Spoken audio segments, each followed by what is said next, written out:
Havenridge, Book 3, The Nameless Tide, Chapter 1, After the Bell. The town woke the morning after the bell broke as if nothing had happened. That was Havenridge's oldest trick. Keep the coffee hot, keep the curtains straight, keep the story simple. The sea could roar itself hoarse, the fog could crawl through keyholes, and still Mrs. Kendall would set a pie on the sill like sugar could fix a world that had learned new rules. Clara Reyes watched the organary from behind the library's front window. Her reflection floated pale over Main Street, bookshelves and street lamps stitched together in glass. People drifted past with paper cups and grocery bags, shoulders hunched against the coastal cold. They nodded hello. They didn't ask questions. They didn't mention the lighthouse, or the fact that some nights now felt like a room with its furniture removed. Without the bell's brittle hum, the silence wasn't clean. It had edges. Clara had learned to hear them. The clock above the library arch ticked, paused, then caught itself and ticked again, as if time had to remember its job. When the radiator clicked on, it made a sound like a throat clearing in an empty auditorium. Somewhere deeper in the building, a pipe knocked once, polite, patient, like a person who believed they belonged there. Clara opened her notebook to a fresh page and wrote, Day 28 after the bell. New quiet. Not safe quiet, hollow quiet. Clocks hesitate, water hesitates, people hesitate. She capped her pen. She refused to write Marcus on the page because the name still felt like a door she couldn't bring herself to open. Instead, she wrote, Missing, one man, no grave, no goodbye. That was the honest version. The other version lived behind her teeth like a splinter. Sofia didn't sleepwalk anymore. She didn't wander to the front door at 3:03 with her eyes open and her voice borrowed. That should have been a victory. Instead, she woke with salt on her lips. The first time Clara saw it, she thought her daughter had eaten a pretzel in bed. But there were no crumbs, no wrapper, no guilty face. Just Sofia, sitting upright, rabbit tucked under her arm, staring into the dim like she was listening to something too far away for grown-ups. Bad dream? Clara whispered. Sofia shook her head slowly. Not a dream, she murmured. A place. Clara sat on the edge of the bed. What place? Sofia blinked, then looked down at her hands. In the gray light, Clara saw pencil smudges on her fingers, fresh, as if she'd been drawing in her sleep. Under, Sofia said, and that was all. In the morning, Clara found 3 pages under Sofia. Spirals again. But these spirals had corners now, sharp turns, deliberate breaks. Sofia had drawn a rectangle inside one and marked an X, then scribbled over it until the paper thinned. Clara slid the pages into the tidekeeper's journal, between the old inscription, 3 for memory, 3 for blood, 3 for the sea, and the newer scratch that still seemed to press against the room when she looked at it, 1 must remain. She closed the journal. The cover felt heavier in her hands than leather should. Outside, the sea pretended it was ordinary water. It glittered in the late winter sun, rolled and sighed, and went about its business like it didn't keep secrets for a living. Clara knew better. The sea had learned the taste of names. By midday, the library was quiet enough that Clara could hear the building settle around her. She reshelved books, checked returns, and answered the same 3 questions every librarian answers. Where's the bathroom? Is the Wi-Fi down? Do you have that book everyone else has already checked out? At 12:17, the front door opened and closed without the little brass bell chiming. Clara looked up, startled. The little brass bell had always rung. It was practically part of the library's skeleton. She watched it hang motionless in its bracket, perfectly still. A man stood near the entrance, shaking rain off his coat, though it wasn't raining. He looked familiar in the way a face can look familiar when your mind has slid over it too many times. Mid-40s, dark hair, a slight limp like an old injury. Clara watched his mouth form a greeting, then stop, as if the word refused to come. "Hi," he said finally. Clara tried to place him. A tourist? A new resident? Someone's cousin? Her thoughts moved like fingers through fog. She could feel the memory there, close, shaped, but she couldn't grab it. The man frowned, as if he felt it too. It's me," he said, voice tightening. "It's Pete." Clara's stomach dropped. Pete Hanlon, the hardware guy, the one who fixed the library's front steps last spring and argued about the best way to hang storm shutters. And yet, the name didn't click into place the way it should have. It slid around in her head, refusing to hook. "I'm sorry," Clara whispered, shame burning her cheeks. Pete's face crumpled, not angry, hurt. "It's happening again," he said. "My wife looked at me this morning like she'd never seen me before. I stood in my kitchen and she asked what I was doing in her house." Clara stepped around the desk. "Pete, come here, sit down." He didn't sit. He held himself upright by stubbornness alone. "I went to Mr. Rourke first," he said. "He told me I must be mistaken, told me I was—" Pete swallowed, eyes wet. "He told me to stop bothering him." Clara heard a broom sweeping in her mind's ear, steady strokes, and felt cold pool in her ribs. Sofia appeared in the doorway to the children's section, silent as fog. She stared at Pete with the solemn focus she reserved for storms and for the lighthouse. "You're slipping," Sofia said, matter of fact. Pete blinked at her, startled. "What?" Sofia walked closer, rabbit tucked under her arm like a badge. She lifted her hand a fraction, as if testing the air around him. "Your name is loosening, like a shoelace." Clara's throat tightened. "Sofia." Sofia didn't look away. "He's using names now," she said, "because the bell is gone." Pete looked between them, fear rising like tidewater. "Who is he?" Clara felt the word watcher try to lodge itself behind her teeth and refused to speak it aloud. Speaking it sometimes felt like knocking. Instead, she said, "We're going to help you." Sofia nodded once. "We have to go under the pier," she added, as if the sentence had already been decided somewhere else. Clara's heart gave a hard, painful thump. She thought of Sofia's drawings, the rectangle, the X. She thought of the strange, deeper tone she'd heard rising from the rocks below the lighthouse, the sea learning a note. She took Pete's trembling hands in her own. "Listen to me," she said, voice low and steady. "Say your full name." He stared, confused, then obeyed. "Peter Hanlon." Again. "Peter Hanlon." Clara spoke with him, matching rhythm. "Peter Hanlon. Peter Hanlon." She made it a chant, not mystical, practical, like CPR, like holding a person's face above water. Sofia stepped closer and whispered, fierce and small, "Hold fast." At that exact moment, Clara's phone buzzed in her pocket.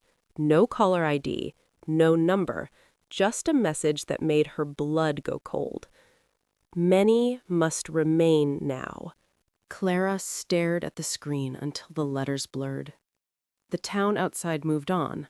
Cars passing, footsteps, quiet laughter. Havenridge practicing the ordinary as if it could outrun the truth. Clara slipped the phone back into her pocket, lifted her eyes to Pete's frightened face, then to Sofia's unwavering one. "Okay," she said, and her voice didn't shake.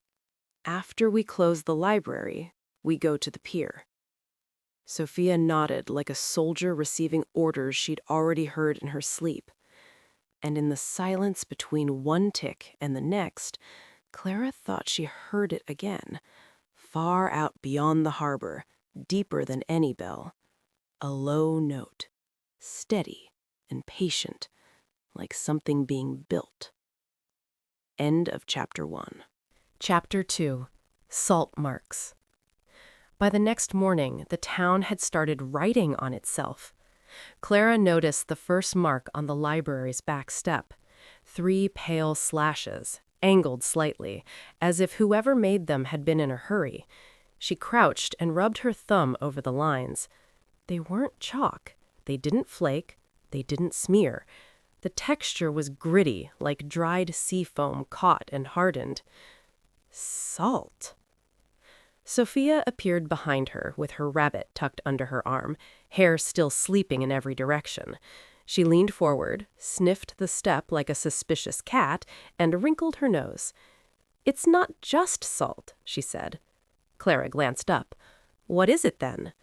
Sofia touched the mark with the tip of her finger and brought it to her tongue. One quick taste, fearless and foolish the way children can be.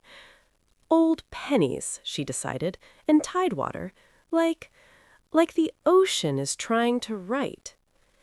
Clara stood, brushing grit off her hands. The message from last night sat heavy in her pocket, burning through fabric. Many must remain now. She didn't show it to Sofia. Not yet. She wasn't sure how to explain a sentence that sounded like a verdict. Inside, the library had that new quiet again, hollow, waiting. The clock hesitated on the minute hand and then jumped forward, embarrassed. Clara opened the front doors and turned the sign to open. A few people trickled in, a man checking the newspaper archives, 2 teenagers looking for warmth more than books, and Mrs. Kendall returning a romance novel with the kind of disapproval that meant she'd enjoyed it. "Morning, Clara," Mrs. Kendall said briskly, as if morning still belonged to the same world. "Morning," Clara replied, and watched her walk away with a stiff spine. Half an hour later, Sofia was in the children's section, humming that same no-word rhyme under her breath. Clara tried to focus on returns, but her attention kept snagging on small differences. A poster on the community board had changed font. The brochure for lighthouse tours listed the wrong year it was built. A line in the visitor log had disappeared, as if ink had never touched paper. And then, near midday, the marks began multiplying. 3 slashes on the library's back step became a looped symbol on the side of Caldwell's Dry Goods, an elongated figure 8 turned sideways. Across the street, a rectangle scratched into the wood of the bench by the bus stop with an X in the center. Clara felt her scalp prickle when she saw it. Sofia had drawn that. She left the library to look closer, trying to keep her stride normal. People did that in Havenridge. Walk like nothing strange was happening, even when the air tasted like secrets. The benchmark was clean and bright, as if it had been etched minutes ago. Clara rubbed it hard with her sleeve until her arm warmed. Nothing changed. The salt mark seemed to glow faintly in the gray daylight, not with light exactly, but with insistence. A voice behind her said, "What are you doing?" Clara turned. Pete Hanlon stood with his shoulders tense, face drawn and tired. He looked like a man who'd spent the night proving he existed. "Checking something," Clara said carefully. Pete swallowed. "My wife didn't forget me today," he said, and his voice cracked on the relief. "She said my name right away when I walked into the kitchen. Like it clicked back." Clara exhaled slowly. "Good." Pete glanced at the salt mark. "These are all over town now. People are talking." "In Havenridge?" Clara said, a bitter edge slipping into her tone. "That's new." Pete's mouth twitched. Almost a smile. "Mrs. Kendall says it's teenagers. She says the kids are into occult stuff again." Clara's eyes flicked toward the school down the street, where a flag hung limp on its pole. "And what do you think?" Pete's gaze sharpened. "I think it's the thing you didn't want to name in front of me yesterday." Clara held his stare. She didn't deny it. Sofia darted up beside her, too quick to have come from inside the library, like she'd been waiting in the shadows between stacks. She looked at Pete, then at the salt mark, and nodded as if confirming a suspicion. "It's mapping," she said. "What mapping?" Pete asked, unsettled. Sofia traced the air above the rectangle without touching it. "Where the names go," she murmured. "Where they rest. Where they can be scooped back." Clara's pulse thudded in her ears. "Sofia, how do you know that?" Sofia shrugged, gaze distant. "I saw it," she said simply. When I wake up with salt." A gust of wind came down the street, carrying brine and something else, metallic, ancient. The figure 8 on Caldwell's wall seemed to sharken in the corner of Clara's vision. She grabbed Sofia's hand. "Inside," she said, voice low. "Now." They returned to the library, with Pete trailing behind like he couldn't help himself. Clara locked the back door. The click of the bolt felt louder than it should. In the quiet, Sofia slipped her hand free and walked straight to the reference desk. She opened the drawer where Clara kept string, rubber bands, and old sticky notes. She pulled out a roll of twine and set it on the table like an offering. "We need to tie names," Sofia said, not looking up. "Tie names?" Pete blinked. Clara swallowed. "To what?" Sofia turned, eyes too calm. "To things that don't move," she said. "Iron, wood, stone. If we don't tie them down, the tide takes them." Clara felt a familiar cold behind her eyes. The tidekeeper's journal, the spiral chamber, the words carved into stone. 3 for memory, 3 for blood, 3 for the sea. And now, without the bell, the sea was the door. Before she could speak, the front door opened again. Clara's body went still before her mind caught up. She heard footsteps on the library's wooden floor. Slow, uncertain, as if someone was walking in a house they weren't sure they were allowed to be in. A man came into view near the fiction shelves, wet-haired and pale. For half a second, Clara didn't know him. Then she did. Then she didn't again. The memory buckled under her fingers like paper soaked too long. The man stared at Clara as if terrified she wouldn't recognize him. "Clara," he said, voice pleading. "It's me, Daniel." Clara's throat closed. Daniel Kavanaugh, Emily's brother. He hadn't been back in Havenridge in years. She knew that. She knew his face. And still, her mind tried to slide away from the knowledge, as if the act of remembering him was painful. Daniel's eyes darted past Clara to Sofia and held there. "She's doing it," he whispered. "She's waking the old places." Sofia stepped forward, rabbit tucked under her arm like armor. "Emily told you, didn't she?" she asked. Daniel's expression cracked. "She left me things," he said, voice rough. "She told me if the town ever started writing in salt, I had to come back. I had to bring what she hid." Clara's heart slammed hard enough she felt it in her fingertips. "What did she hide?" she asked, already knowing the answer would hurt.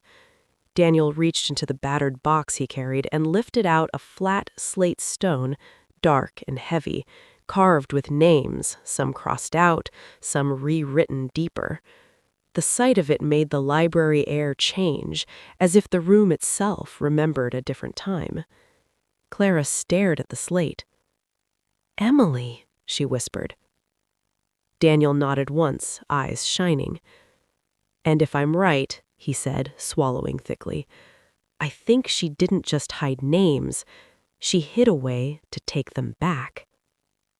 Outside, The wind rose again. Somewhere, beyond the stacks, the clock hesitated and then jumped forward. And in the gap between ticks, Clara heard something faint beneath the floor. Water, moving with intention, like a tide that had learned to hunt. End of Chapter 2. Chapter 3. The Harbor of Names. Low tide revealed things Havenridge preferred not to see.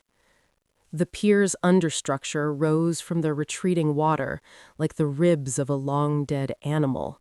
Barnacle-crusted beams, iron bolts flaking orange, ropes stiff with old salt. The air beneath it smelled of kelp and rust and something sweeter, like paper left too long in a damp drawer. Clara led the way down the narrow steps, Daniel close behind her, Sofia bringing up the rear with her rabbit tucked tight under her arm. The slate was wrapped in oilcloth and heavy against Clara's hip, its weight familiar now in the way burdens become once you stop pretending they'll be temporary. "Here," Sofia said before either adult spoke. She stopped beneath a section of pier where 4 posts formed a near-perfect square.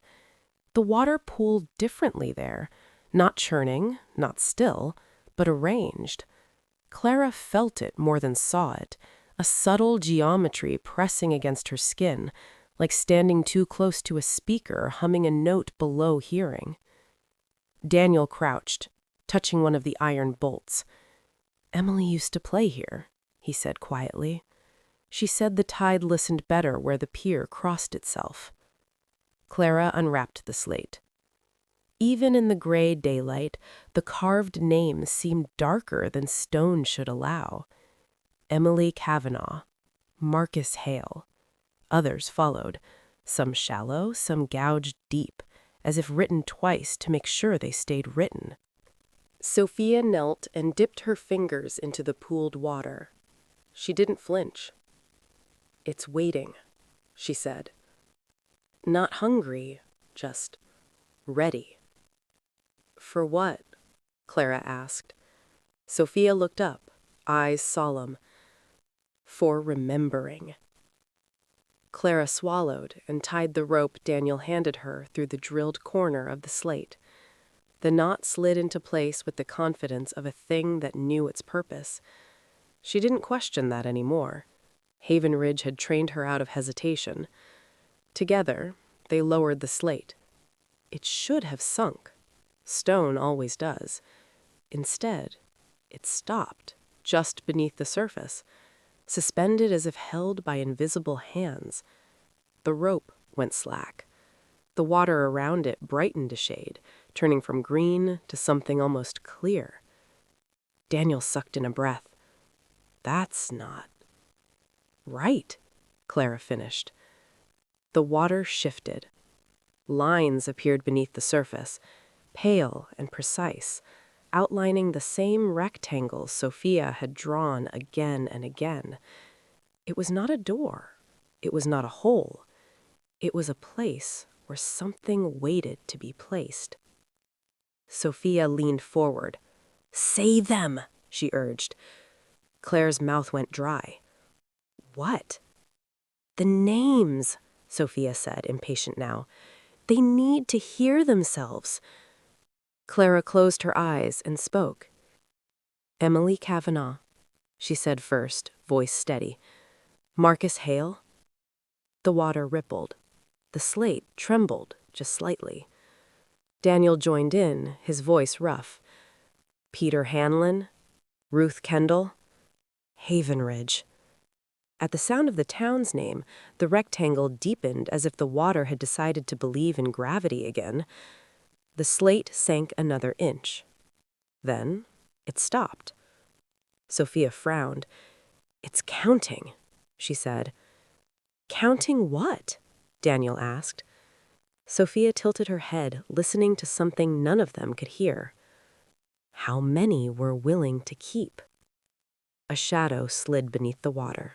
Not a reflection, not a trick of light. It moved against the tide, slow and deliberate, as if it knew exactly where it was going. Clara felt the temperature drop, felt the taste of copper bloom at the back of her tongue. Daniel stood abruptly. "That's it," he whispered. "That's him." The shadow thickened, resolving into a shape that was almost human, and deliberately not. It pressed upward, stopping just beneath the slate, as if examining it. The pressure in the air increased, not forceful, not violent, curious. "Names," something suggested, not aloud, but close enough to thought that Clara had to check whether her lips were moving. So many names. Sofia straightened, shoulders squared. "You don't get them," she said clearly.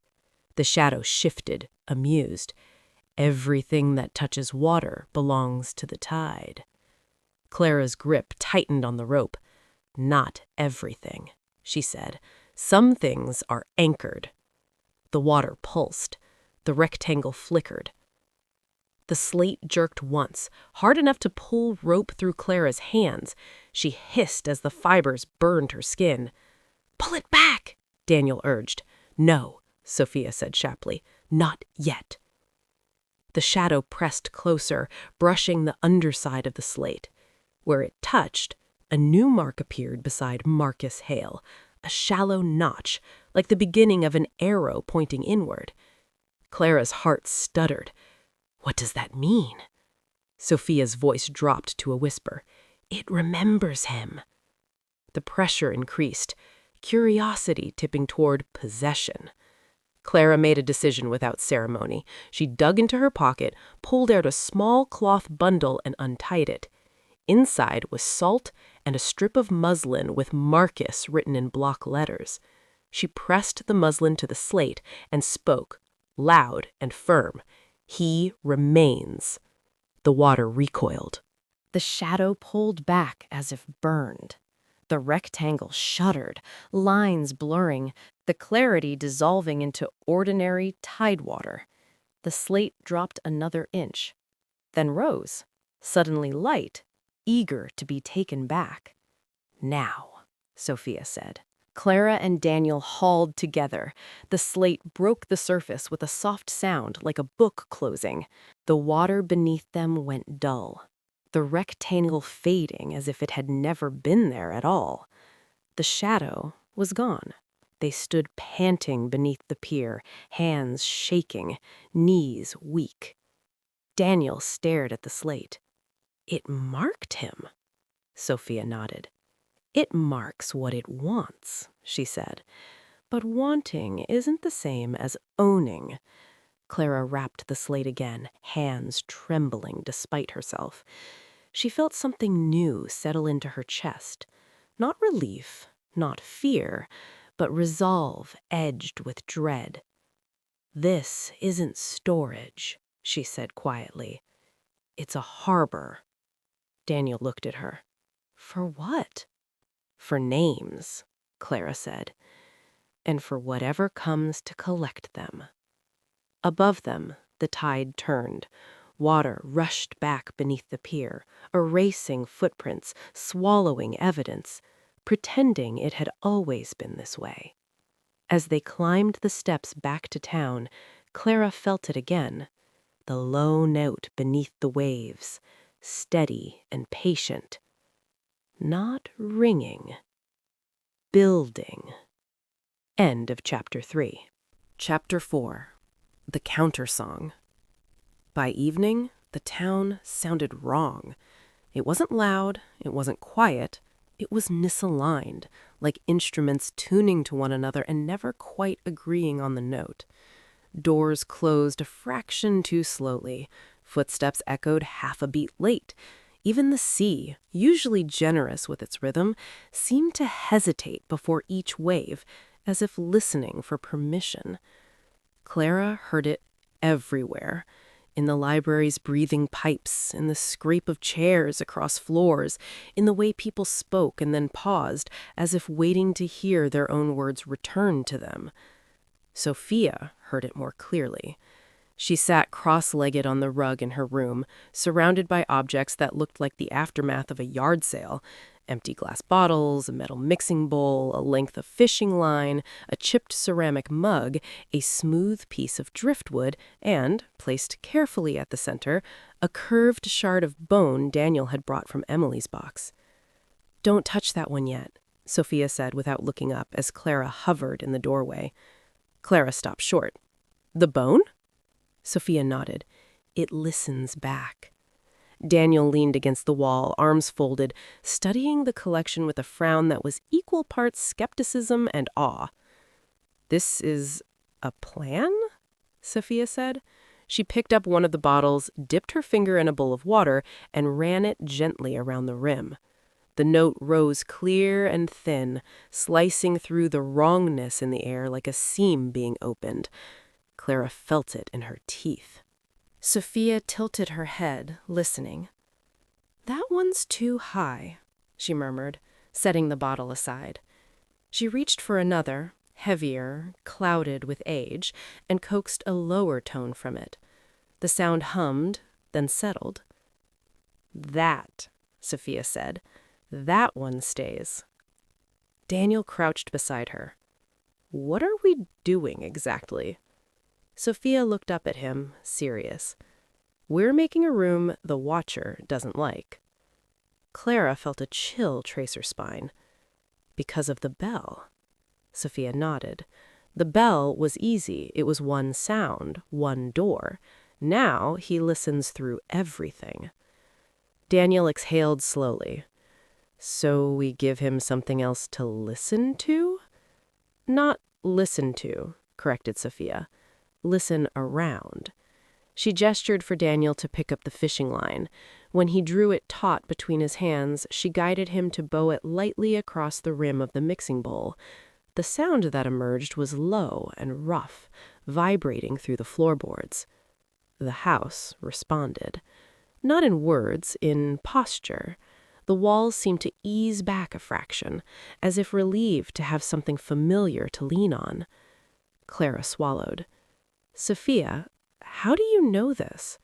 Sofia shrugged, uncomfortable now. "I don't. I just remember it wrong." She glanced at the bone, still untouched. "Emily knew." Daniel stiffened. "Emily never mentioned." "She didn't have to," Sofia said softly. "She used it when the bell was quiet, but not quiet enough." Carefully, Sofia lifted the bone and brushed it against the rim of the ceramic mug.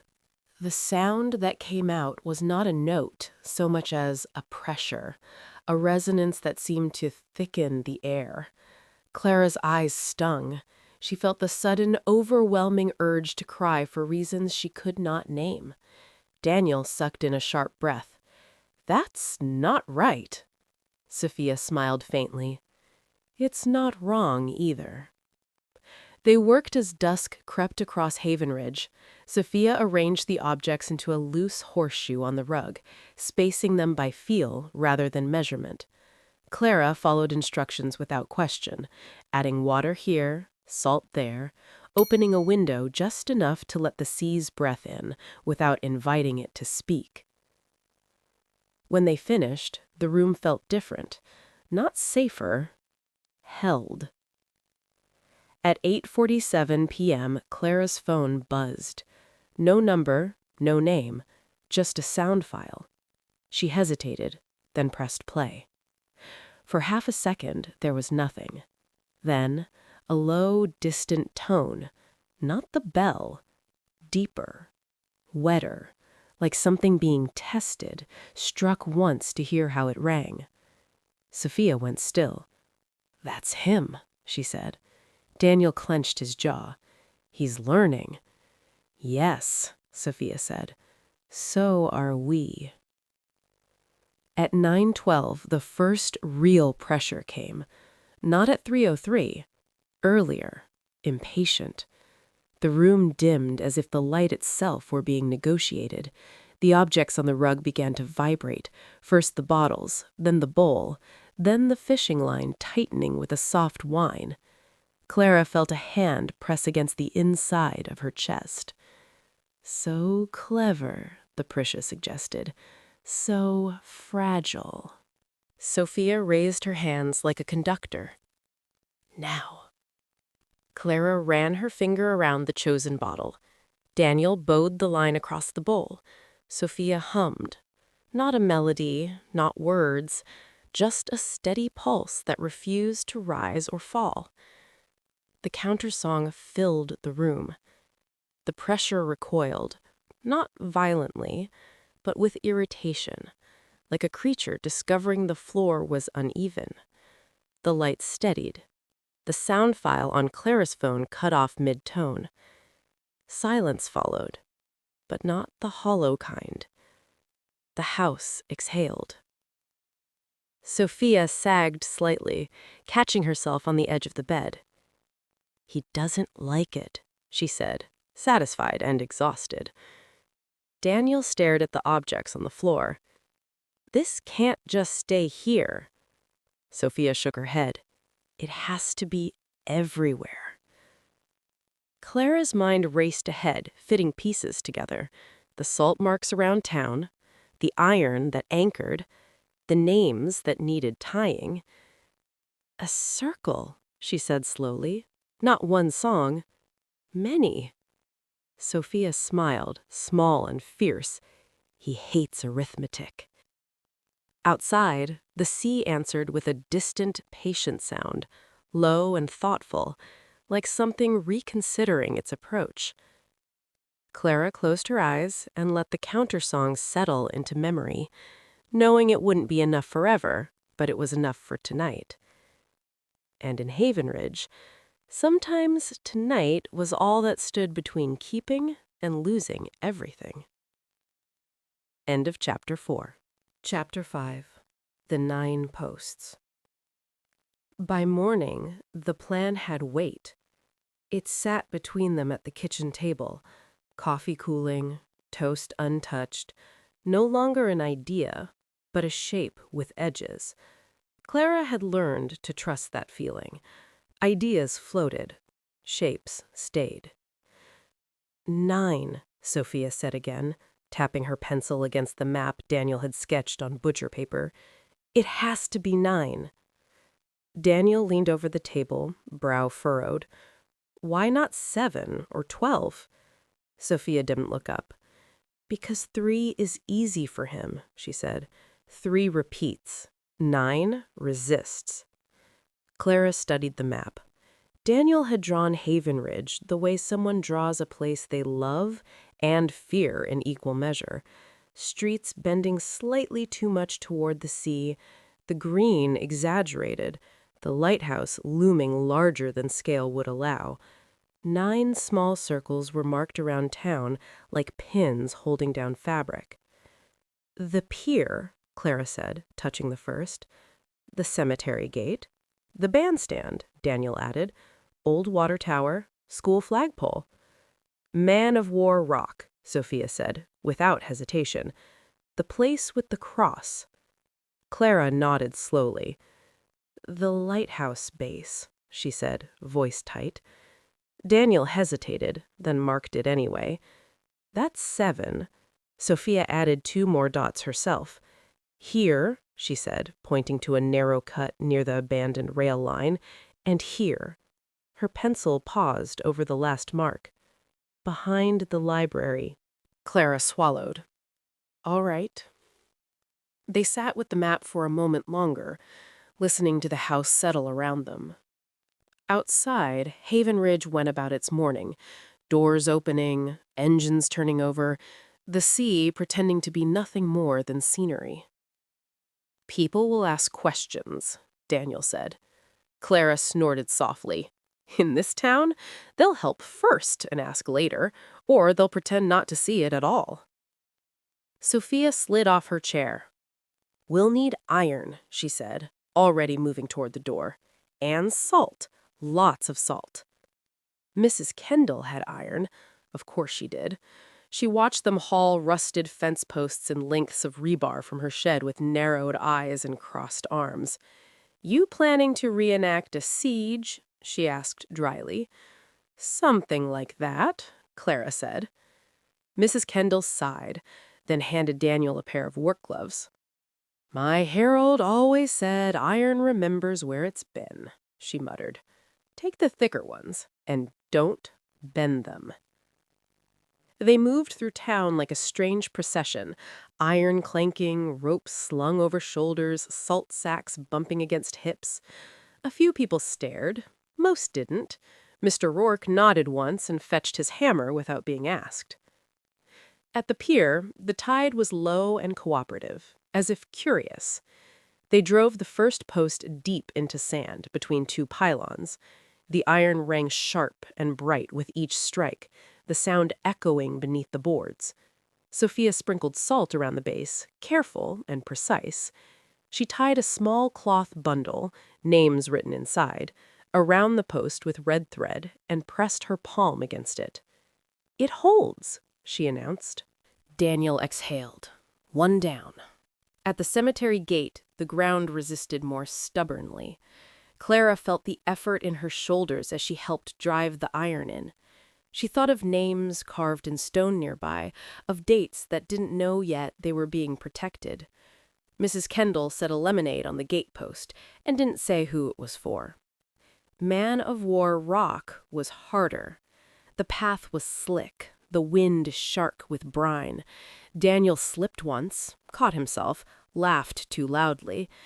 They wedged the iron into a natural crack in the stone and hammered until it seated, iron biting rock like it had been waiting. The sea surged and withdrew, displeased. "He's watching," Sofia said calmly. "Let him," Clara replied. By the time they reached the bandstand, the sky had flattened into that pale gray that never quite promised rain. A few teenagers hovered nearby, pretending not to stare. "What's it for?" one finally asked. "A town project," Clara said. The girl nodded as if that explained everything. "Cool," she said, and wandered off. They worked through the afternoon. Sweat, rust, salt, rope. At each post, Sofia tied name bundles, some obvious, some whispered only to the thread. Clara felt the town tighten subtly with each anchor, like a net being drawn. At the school flagpole, the wind kicked up suddenly, snapping the fabric hard enough to startle them. Sofia flinched, then steadied herself. "He doesn't like this," she said, almost pleased. "Good," Daniel muttered. The final post stood at the base of the lighthouse. They hesitated there, all three of them. The tower loomed silent, its broken bell unseen but felt, an absence that had shape. The ground beneath their feet seemed colder, denser. Clara placed her hand on the stone. "We're not replacing you," she murmured, "just helping." They drove the iron deep. The moment it seated, the air shifted. Not violently, not loudly, but unmistakably. The 9 points connected, not by wire yet, not by sound, but by something older, intention. Clara felt it run through her bones like a line drawn straight and true. Sofia stepped back, eyes wide. "The circle's awake!" At exactly 3:03 p.m., the light changed. It wasn't an eclipse, it was a pause, as if the world had forgotten its next line. Clara's heart slammed. "Hold," she said. The iron posts hummed, low, unified. The salt at their bases darkened as if dampened from below. A pressure pressed inward from all sides, testing. The watcher did not appear. It listened. Then the light returned, sudden and ordinary. A gull cried. Somewhere, the door slammed. Daniel laughed shakily. "Did we?" "Yes," Sofia said. "For now." Clara checked her phone. No message, no sound, only the steady ticking of the clock in her pocket, behaving itself for once. As they walked home through Havenridge, dusty, tired, streaked with rust and salt, Clara knew the truth settling into her chest. They hadn't won. They'd taught the town how to stand. And somewhere beyond the harbor, the sea adjusted its grip, patient and thoughtful, already considering its next move. Chapter 6. The Long Hour. The hour came early. Clara felt it before she saw it, an internal click, like a watch winding too tight. The day had been holding itself together with careful hands, the 9 posts humming low and steady beneath the town's skin. Then, at 2:58 p.m., the air thinned. "Now," Sofia said, stopping mid-step on the library stairs. Her voice didn't rise. It didn't have to. Clara checked her phone. 2:58. She frowned. It's not time. Sofia shook her head, eyes fixed on nothing. It doesn't care. Outside, the sky dimmed a notch, as if someone had nudged a dial instead of flipping a switch. Sound arrived late. A truck passed, and its engine followed it a heartbeat behind. The clock above the arch stuttered, the second hand scraping, refusing to commit. Daniel pushed through the door, breathless. "It's starting everywhere," he said. "The posts, some of them are humming out of sync." The long hour had begun. It stretched the minutes like taffy, pulled them thin and sticky. At 3:03, nothing ended. At 3:04, nothing began. The town stood in a held breath that refused to release. Clara stepped into the street. The 9 points answered her presence, a low, unified thrum she felt in her calves and teeth. For a moment, relief cut through the fear. The circle was working. Then, the forgetting started. A woman across the street opened her mouth to speak and stopped. She frowned, searching. She tried again. "I can't. What was I?" Her friend touched her arm. "Your name," he said gently. "Say your name." She blinked, panic rising. "I know it," she insisted, and then her eyes filled. "I know it. I just can't find it." Clara moved, instinct taking over. She took the woman's hands, grounded her weight. "Breathe with me," she said. "In 4, out 4. You're here." The woman's shoulders shook. "I am," she whispered, uncertain. The pressure thickened, curious and pleased. Clara felt it like fingers testing seams. "Names loosen," the suggestion came, sliding close to thought. "Long time to choose." "Don't listen," Clara said aloud, for herself as much as anyone. She reached into her pocket and pulled the twine bundle she'd started carrying everywhere, names written small, folded tight. She pressed it into the woman's palm. "Hold this. Say what's written." The woman unfolded the cloth with shaking fingers. She read. She inhaled sharply. "Marjorie Pike," she said, voice breaking. Then again, stronger. "Marjorie Pike." The pressure receded a fraction, annoyed. "Good," Daniel said, arriving at Clara's shoulder. He scanned the street. "It's doing it in waves." Sofia stood a few steps away, eyes closed, hands lifted slightly as if balancing a tray. She hummed the countersong under her breath, the steady pulse that refused to rise or fall. The air around her smoothed, resisting the tug. But the watcher adapted. The hum changed, not louder, wider. It slipped around the posts instead of pressing against them, the way water finds a new path when blocked. Clara felt it test the circle's arithmetic, counting the spaces between anchors.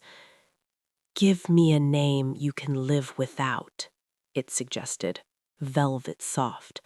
"1 is enough." Clara's jaw clenched. She looked at Daniel. He looked back, and for a terrible instant she wondered which name would feel easiest to set down. The thought sickened her. "No!" Sofia said sharply, eyes snapping open. "You don't get to choose for us." The pressure rippled, amused.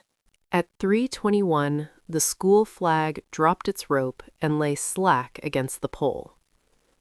At 3:37, the bandstand's lights flickered on in daylight and would not turn off. At 3:44, a man forgot the word door and mimed opening one until someone put their hand on the knob for him. Clara's phone buzzed, a sound file. She didn't play it. Daniel said, urgency cutting through. "People are gathering there. They feel safer."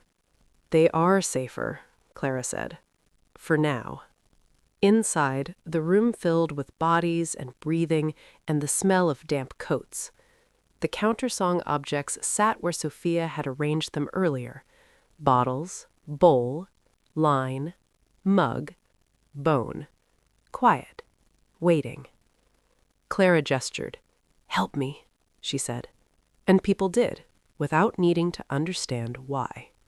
They set stations, names written and rewritten, twine tied, iron paperweights pressed into service. Clara spoke less and listened more, keeping sentences short the way Emily had warned. At 3:52, the pressure spiked. The hum collapsed into a single, heavy note that made Clara's vision blur. The posts sang back, strained but holding. Salt at their bases darkened as if damp from below. Sofia swayed. Daniel caught her elbow. "Easy," he murmured. She shook him off, stubborn. "Almost." The watcher pressed closer than it had yet dared, its presence a weight on the room. "You cannot hold forever," it reasoned. "Long hours are expensive." Clara thought of Marcus, of the way he'd stepped into the spiral without ceremony, calling it keeping, not giving. Her chest burned. "We can," she said, and meant tonight. She raised her voice just enough. "Together." At 4:01, the world exhaled. Sound snapped back into alignment. The clock corrected itself with a decisive tick. The flag rope lifted and settled. The bandstand lights went dark. The pressure withdrew, irritated and thoughtful. People sagged, relief and confusion mingling. A few cried. Most laughed shakily, embarrassed by their own fear. Sofia sat on the floor, spent. Clara knelt beside her, brushing hair from her face. "You did it," she whispered. Sofia shook her head. "We did," she corrected. Then quieter. "He's learning, though." Daniel wiped his face with his sleeve. "What did it cost?" Clara felt for the answer and found it lodged somewhere tender. She couldn't quite put her finger on it, only the sense that a small, cherished thing had been set down gently and would not be picked up again. "I don't know yet," she said. Outside, the sea rolled and withdrew, reconsidering. The 9 posts hummed low and steady, proud of themselves in the way tools can be. The long hour had passed. But as Clara closed the library and turned the sign to closed, she knew the truth settling like silt. Time had learned a new trick, and it wouldn't forget it. End of chapter 6. The town woke sore. Not injured, used, like muscles after unfamiliar work. Havenridge moved more slowly the morning after the long hour, people pausing mid-step, mid-thought, as if checking their footing before committing to the ground beneath them. Clara felt it too, a dull ache behind her eyes, a sense that something small but vital had been misplaced, not lost exactly, just set down somewhere she couldn't quite recall. She didn't chase the feeling. She had learned better. By noon, the 9 posts still hummed, but unevenly now, like a choir missing its strongest voice. Rust crept along the iron faster than it should have. Salt at the bases had darkened, clumped, absorbed something invisible. Daniel crouched at the post behind the library, running a gloved hand along the metal. "They're degrading," he said. "Slowly, but—" "I know," Clara replied. "He's testing endurance." Sofia stood a few steps away, tying strips of cloth together with careful fingers. Each strip had a name written on it, some full, some first only, some marked with symbols instead of letters. "What are those?" Daniel asked. Sofia didn't look up. "A net." Clara turned toward her. "A net?" Sofia nodded. "Net." Daniel frowned. "Catch what?" Sofia finally met his eyes. "What slips through?" Clara felt the idea click into place, not as hope, but as necessity. The harbor beneath the pier, the slate, the way the watcher counted, the way it tugged gently instead of tearing. "It doesn't want chaos," Clara said slowly. "It wants ownership." Sofia tied another knot, firm and final. "Then we stop it from taking things away alone." They worked through the afternoon. Clara culled old catalog cards from storage, the thick yellowed kind that remembered hands. Daniel fetched clotheslines and netting from the hardware store. Mrs. Kendall donated sheets she claimed were already ruined. Names were written, rewritten, whispered before being tied in. Not everyone agreed to give theirs. That was important. "We can't steal them back the way he steals them," Clara said quietly when Daniel questioned her. "It has to be willing, or it doesn't hold." By dusk, the net lay coiled on the library floor, an untidy weave of cloth, card, twine, thread, and ink. It wasn't pretty. It wasn't symmetrical. It felt alive. Sofia stepped back, breathing hard. "It needs the pier," she said. "That's where the tide knows how to hold." They waited until low tide. The square beneath the pier revealed itself again, water pulled thin and obedient, geometry waiting. Clara's chest tightened as they approached, the memory of the shadow rising beneath the slates still sharp. Daniel hesitated. "If this goes wrong—" "It will," Clara said gently, "just not the way you think." They lowered the net. It should have tangled. It didn't. The weave spread across the surface like a living thing, sinking just enough to catch, not enough to drown. The water brightened beneath it, the rectangle sharpening, lines snapping into clarity. The pressure arrived almost immediately. Not violent, interested. "So many," the suggestion murmured, pleased. "You bring gifts." Sofia stepped forward, voice clear and unwavering. "They're not gifts. They're anchors." The net tugged. Clara felt it, not in her hands, but in her chest. A pull, gentle but insistent, like someone asking to borrow something you loved. Around them, the town seemed to lean closer. A woman gasped behind them. "I remembered my sister," she whispered, startled. "I haven't thought of her in years." A man clutched his head. "My father's voice," he said hoarsely. "It came back." The net shuddered, absorbing, redistributing. The watcher pressed closer, testing the weave. "You don't know what you're paying," it warned, silk soft. "You never do."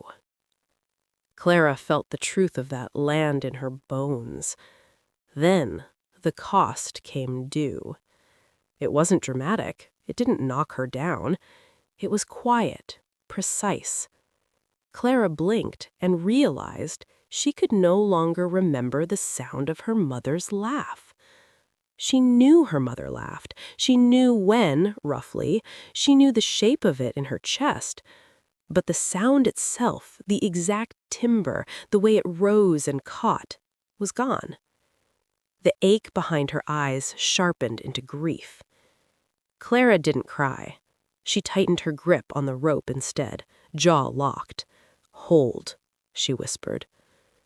The net glowed faintly, names stabilizing, the weave firming as if pleased with the offering. The pressure recoiled, irritated now.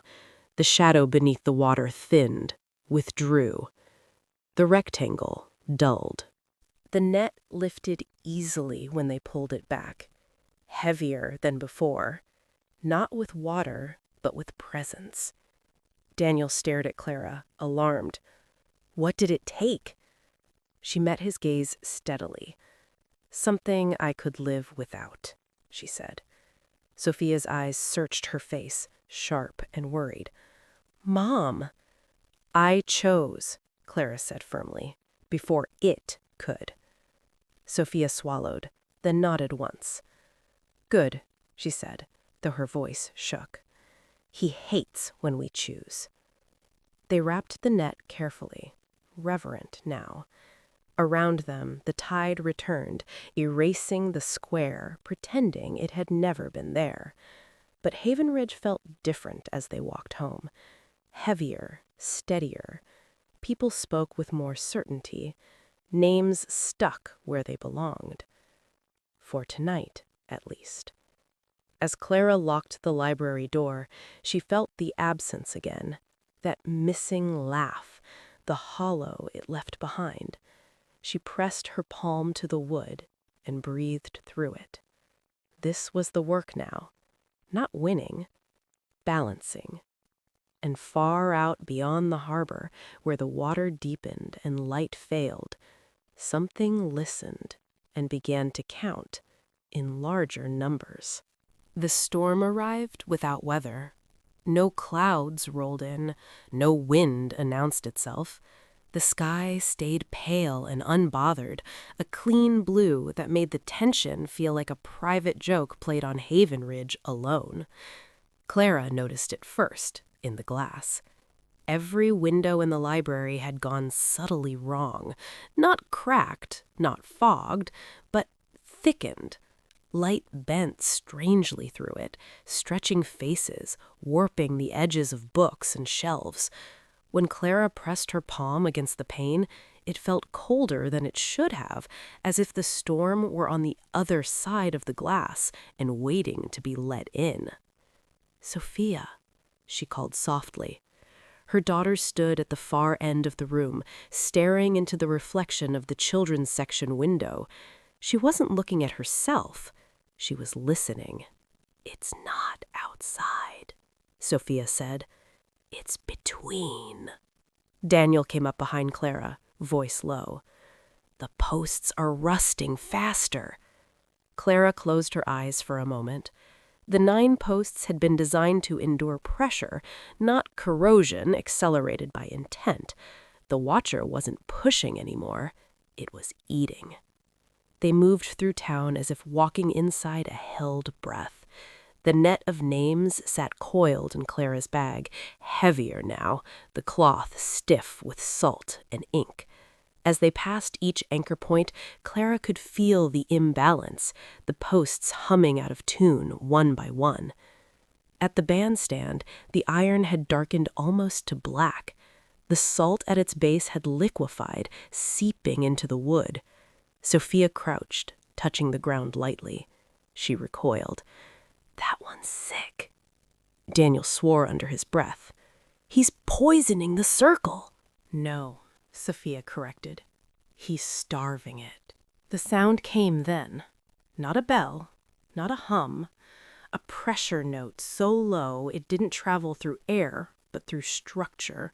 Clara felt it in her knees, in her jaw, in the soft place behind her eyes where migraines were born. Windows across town vibrated in sympathy. Storm glass. Emily's voice brushed the edge of Clara's hearing, faint and brittle. "He's using reflection now," she warned. "Storms don't need clouds." Clara whispered. "How do we stop it?" Emily didn't answer directly. "You don't stop a storm," she said. "You decide where it breaks." The sound deepened. Somewhere, glass shattered. A scream followed, short, sharp, Human. They ran. At Caldwell's Dry Goods, the front window had exploded inward without warning. Shards lay scattered across the floor like ice. A woman crouched near the counter, hands over her ears, rocking. "I couldn't hear my own name," she sobbed. "I looked in the glass and there was nothing there." Sofia moved first. She knelt, pulled a strip of cloth from the net, and pressed it into the woman's shaking hands. "Say this," she instructed gently. The woman read, lips trembling. "Eleanor Finch." The sound receded a fraction.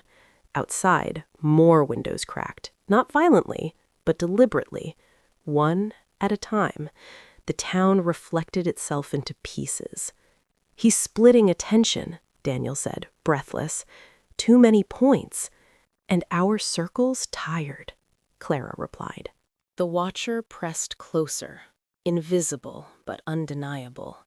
"You spread yourselves thin," it observed, almost kindly. "Storms prefer a single shore." Sofia's eyes filled with tears, not fear but fury. "He wants one big payment," she said, "not lots of little ones." Clara's chest tightened. No, but the truth hovered, heavy. Emily appeared briefly in the fractured reflection of a shop window, her face doubled and tripled by broken glass. "Arithmetic still works," she whispered, "but storms change the math." The sound peaked. The net of names began to vibrate in Clara's bag, threads pulling taut as if trying to unravel themselves. Clara staggered, the weight suddenly immense. Daniel grabbed her elbow. "What's happening?" "It's asking," Clara said hoarsely, "for a bigger cut." The watcher's presence pressed in, overwhelming now. "Choose the memory," it suggested. "Choose what hurts least." Clara's vision blurred. Images flickered, her mother's hands, her father's voice, Sofia's first steps, Marcus's crooked smile at the coffee counter. She felt Sofia's hand slide into hers, fierce and grounding. "We can all pay," Sofia said, voice shaking but determined. "Just a little. He hates arithmetic." Clara stared at her daughter. "Sof?" "I know. Not too much. Just enough." Daniel swallowed. "Collective payment," he murmured. "Distributed loss." The storm note wavered, uncertain. Clara closed her eyes and chose. Not one thing, but many small ones.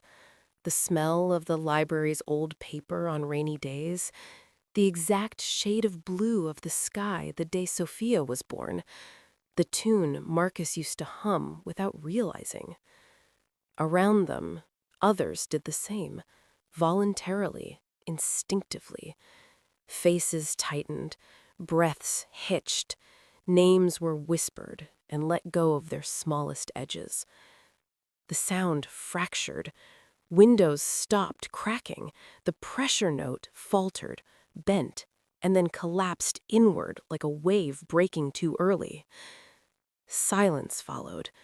Not hollow, not wrong, just quiet. People slumped where they stood, shaken but whole. The glass on the ground dulled, losing its unnatural sheen.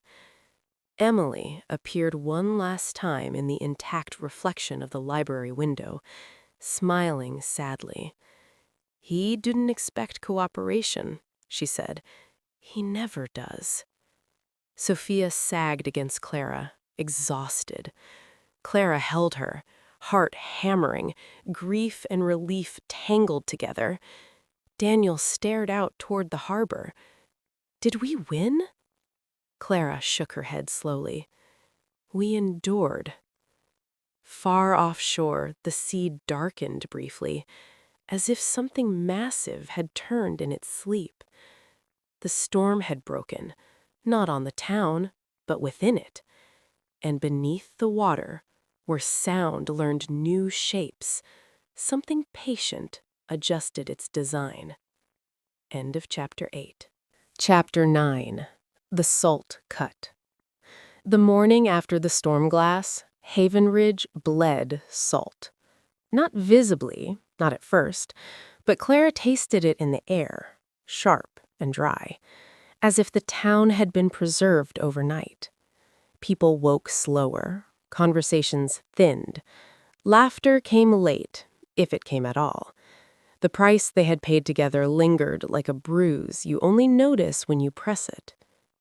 Clara pressed her palm to the library's front door before opening it. The wood felt warm, tired, alive. Inside, the countersong objects sat exactly where they'd been left, silent now, inert. The net of names lay folded on the long table, threads stiff and pale, the ink dulled where it had absorbed something it had never been meant to hold. Sofia hovered beside it, eyes rimmed red, but steady. "It's not finished," she said. Clara didn't ask how she knew. Daniel entered a moment later, carrying the slate. Emily's names, Marcus's name, others added since. He set it down gently, like a headstone you still hope will answer back.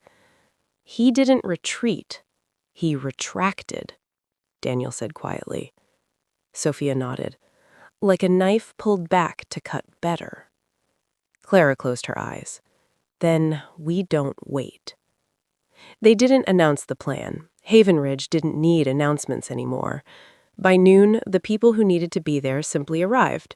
Mrs. Kendall with a thermos, Pete Hanlon, pale but present, the girl from the bandstand, the man who'd forgotten the word door. They stood in a loose half-circle around the net, unsure what role they were meant to play, but ready. Clara spoke carefully, short sentences, no flourish. "He takes names," she said. "We take them back." The watcher stirred at the edge of awareness, irritated by the certainty in her voice. Sofia stepped forward, but not all at once, and not for free. The net was carried back to the pier at low tide, heavier than it had ever been. The square beneath the water appeared again, sharper now, almost eager. Daniel secured the iron hook at the center, rusted, brutal, honest. Clara tied the net to it with salt thread and twine, her hands steady despite the tremor in her chest. "This is the cut," she said softly. "We don't let him decide where." The pressure arrived immediately, heavier than before, coiling close. "You learn quickly," it observed. "But learning hurts." Sofia knelt at the edge, rabbit tucked under her arm, and dipped her fingers into the water. She hissed softly. "Cold," she said, "and angry." Clara nodded. "We're ready." She stepped forward first. The choice wasn't dramatic, it wasn't heroic, it was precise. Clara closed her eyes and reached for a memory she had already felt loosening since the storm, one she loved but could survive without. The sound of her mother singing while doing dishes. She pressed her palm to the net and spoke clearly. "I give this." The pain was immediate and intimate, not sharp, hollow, a silence where music had once lived. Clara gasped, knees buckling, but she stayed upright. The net pulsed. The watcher recoiled slightly, surprised. "You offer freely." "Yes," Clara said, breath shaking, "so you don't choose." Daniel stepped forward next, jaw tight. "I give the smell of my father's coat," he said. "Wool and smoke." The net tightened, threads darkening. Others followed, not all, not everything. A birthday cake flavor, a childhood nickname, the exact feel of a first snowfall. Small, survivable griefs, offered deliberately. The watcher pressed harder, frustrated now. "This is inefficient." "That's the point," Sofia said. She stepped forward last. Clara's heart lurched. "Soph?" Sofia shook her head gently. "Not much," she promised. "Just enough." She pressed her fingers to the net and whispered, "The color of my first room." The net flared. The water beneath the pier churned, the rectangle distorting, struggling to hold shape. The pressure surged, then snapped. The watcher screamed. Not aloud, not in sound, in loss. The net yanked hard, the hook biting, and something tore free. Not a body, not a shape, but a weight that had been pressing on the town like a thumb on a bruise. The square collapsed inward, water rushing to fill the space. Silence followed. Not hollow, not wrong, just absence. People staggered back, shaken, some crying openly now. Clara dropped to her knees, breath ragged, hands numb. Daniel caught her shoulders. "Did we?" he started. "Yes," Sofia said softly. "For now." The net lay slack, threads dulled and ordinary again. The slate was unchanged, names still carved, still waiting. Clara looked out over the harbor, heart pounding. "He'll change tactics." Sofia nodded. "He already is." Far offshore, the water darkened unnaturally for a moment, as if something massive had turned just beneath the surface. A low vibration passed through the pier, steady, patient, not ringing, measuring. Daniel swallowed. What does that mean? Clara closed her eyes, feeling the truth settle like a stone in her chest. It means he's done cutting. She stood slowly, salt crusting her palms, grief sharp but survivable. "And now," she said, "he's building." End of chapter 9. Chapter 10. The Season and a Day. Havenridge did not celebrate. It rested. The day after the salt cut arrived without drama, no omens, no tremors, no sudden silences snapping shut. The town simply held.